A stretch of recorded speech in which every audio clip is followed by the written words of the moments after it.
오늘 우리가 다루고자 하는 것은 일자리 정책의 대전환. 그러니까 현재 정부가 쓰고 있는 일자리 정책으로는 우리나라의 현재 일자리 문제를 해결하지 못할 뿐만 아니라 더욱더 사태는 계속 악화되어 가고 있다.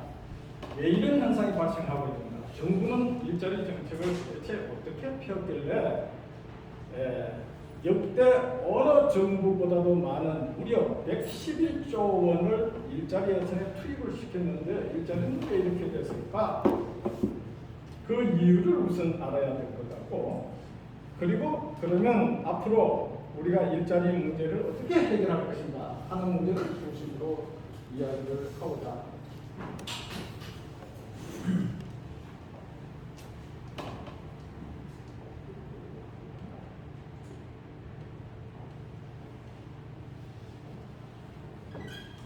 자, 여러분들이 아시는 것처럼 일자리는 국민이 먹고 사는 문제예요.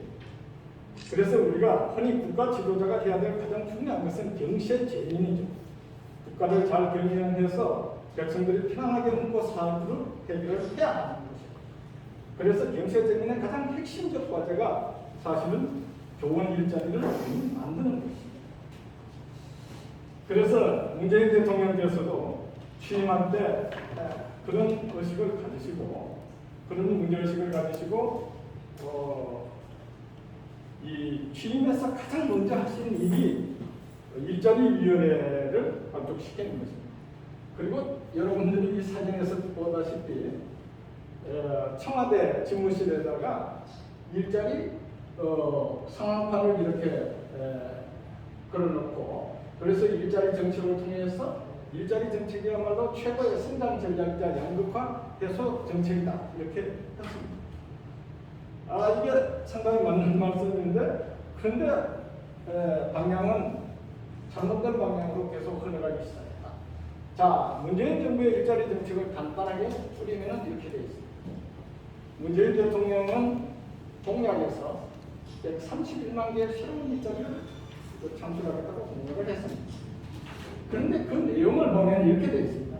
공무원 17만 4천 명 등을 포함해서 공공부문에서 81만 개의 일자리를 만들겠다. 이거는 세금으로 81만 개의 일자리를 만들겠다는 것입니다. 그리고 두 번째는 노동시간 단축과 같은 일자리 만들기로 민간 부문에서 50만 개에서 전체 131만 개의 일자리를 만들겠다 하는 것이 일자리 정책의 핵심입니다. 물론 일자리 정책의 구체적인 내용은 아이템이 수없이 많이 있습니다. 그러나 그것을 전체적으로 딱 요약하면 이렇게 요약할 수가 있는 것입니다. 자, 두 번째는 지난 4년의 일자리 예산을 얼마나 투입했느냐. 무려 111조 원을 투입했습니다. 이게 어느 정도 규모의 예산인지 여러분들이 감이 잘 안 오실 겁니다. 올해만 30조 1천억 원을 일자리 창출을 위해서 투입한다는 것입니다. 이거를 여러분들이 이해하시기 위해서 박근혜 정부의 마지막 해인 2016년의 일자리 예산을 보면 14조 8천억입니다. 따라서 박근혜 정부에서 투입한 예산의 한 해 예산을 기준으로 보면 배가 넘는 예산을 원래 지금 투입을 합니다. 그리고 내년에도 이미 31조 1천억 원을 더 투입하겠다고 했습니다. 자, 이렇게 해서 어떤 결과를 가져왔는가 하는 것입니다. 자, 중앙정부, 문재인 정부의 일자리 정책의 기본적 기조가 뭘까 하는 것을 우리가 파악하는 것이 중요합니다. 그것은 중앙정부 주도의 직접 고용 정책 중심으로 가고 있다 하는 것입니다. 그래서 직접 고용이라는 것은 정부가 세금으로 일자리를 만들겠다는 것입니다. 그래서 그걸 만드는 방법은 하나는 공무원을 정원해가지고 일자리를 만든다. 아니, 공무원 정원할 수 있어요. 국가가 필요에 의해서. 그러나 일자리 정책으로 공무원을 정원한다는 것은 이거는 정말 황당한 정책인 것입니다.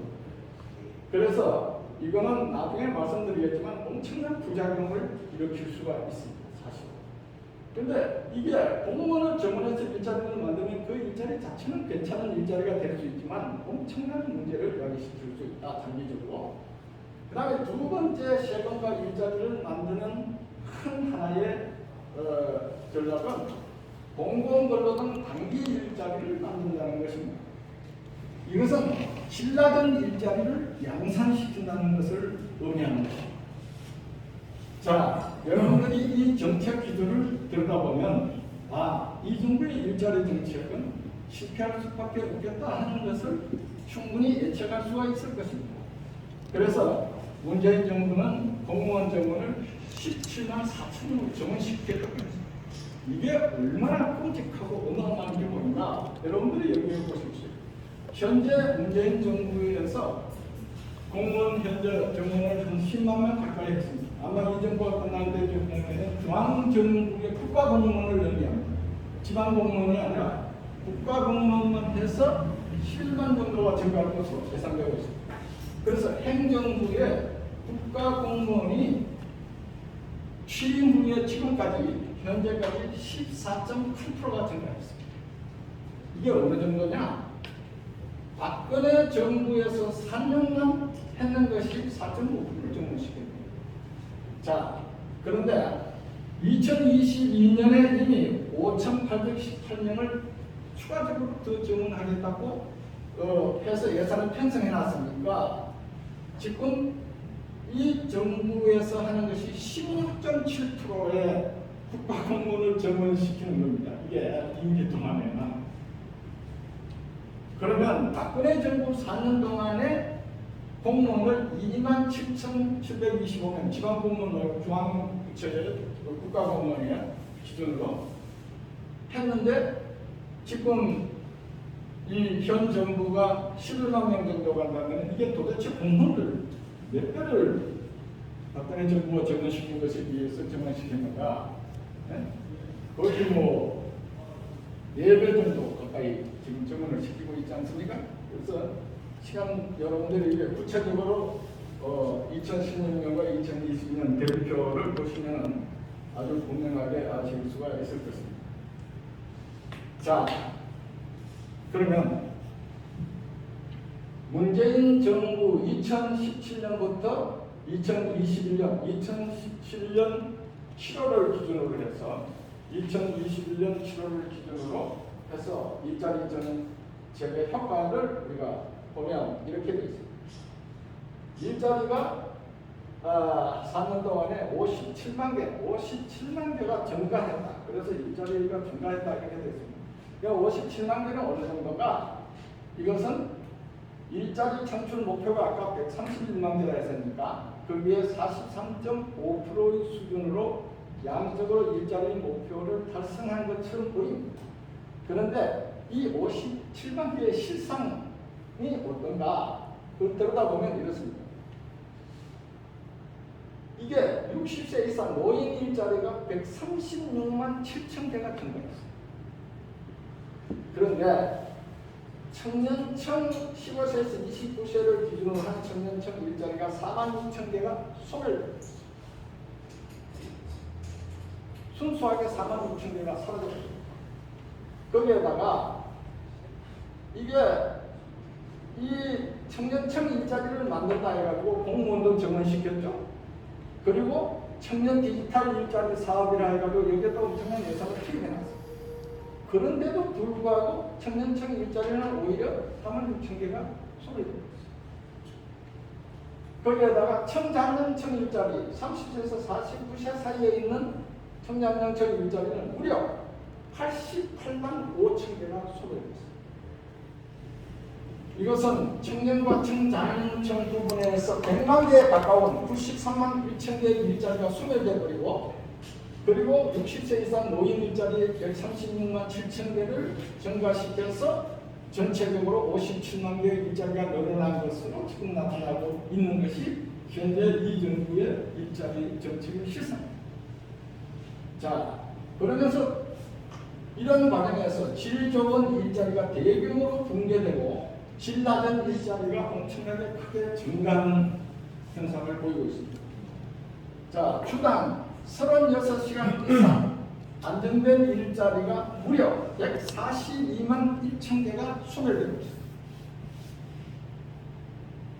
그런데 주당 35시간 이하 단시간 일자리가 184만 개가 늘어났습니다.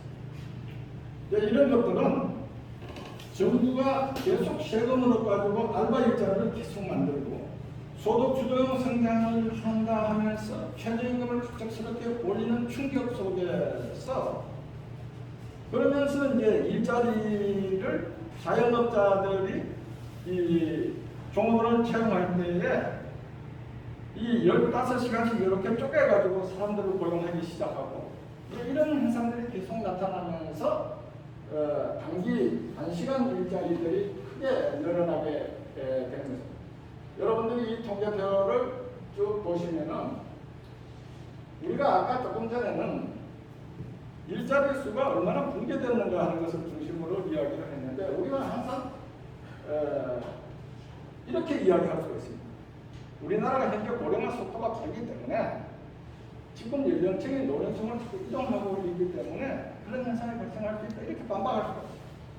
그래서 우리는 고용률을 들여다볼 필요가 있습니다. 고용률을 보면 모든 연령층에서 고용률이 여러분들이 보다시피 전부 마이너스 60세 이상은 3.0%로 고용률이 증가했지만 2017년에 비해서 2021년에 나머지 모든 연령층에서는 고용률이 마이너스로 떨어지고 있는 걸 확인할 수가 있습니다. 그래서 이것은 단순히 인구 구조 변동의 문제가 아니라 실질적으로 청년층과 장년층의 일자리가 심각하게 붕괴되고 있다는 것을 의미하는 것입니다. 자, 그리고 여러분들이 조금 전에 이야기했듯이 주당 근로시간이 심지어 주당 일주일에 17시간 미만 일을 하고 있는 사람이 86만 7천 명이나 되는 것입니다. 이게 집권 초기하고 지금하고 비교하면은 이 비중이 얼마나 늘어났는가? 무려 65.2%가 증가하는 것입니다. 그러니까 현재 나쁜 일자리가 거의 폭발적으로 증가해왔다 하는 것을 여러분들이 여기에서 보면 알 수가 있습니다. 그러면서 36시간 이상은 142만 1000개의 일자리가 붕괴되었다. 그래서 그런 안정된 일자리가 취업처에 비해서 6.3%나 감소했다 하는 것을 여러분들은 확인할 수가 있습니다. 45시간 이상 기준으로 하면 무려 387만 3천 개의 일자리가 사라져 버렸는데 이것은 정부의 52시간 근로시간 단축과 관련되어 있기 때문에 이걸 가지고 그대로 이야기할 수는 없어서 그래서 내가 36시간 이상을 기준으로 해서 142만 1천 개의 일자리가 사라진 것으로 합니다. 왜 그러냐면 여러분들이 여기 보면은 이게 55시간 이상 뭐 이런 일자리들은 정부의 법 개정에 의해서 사라졌을 수 있기 때문에 자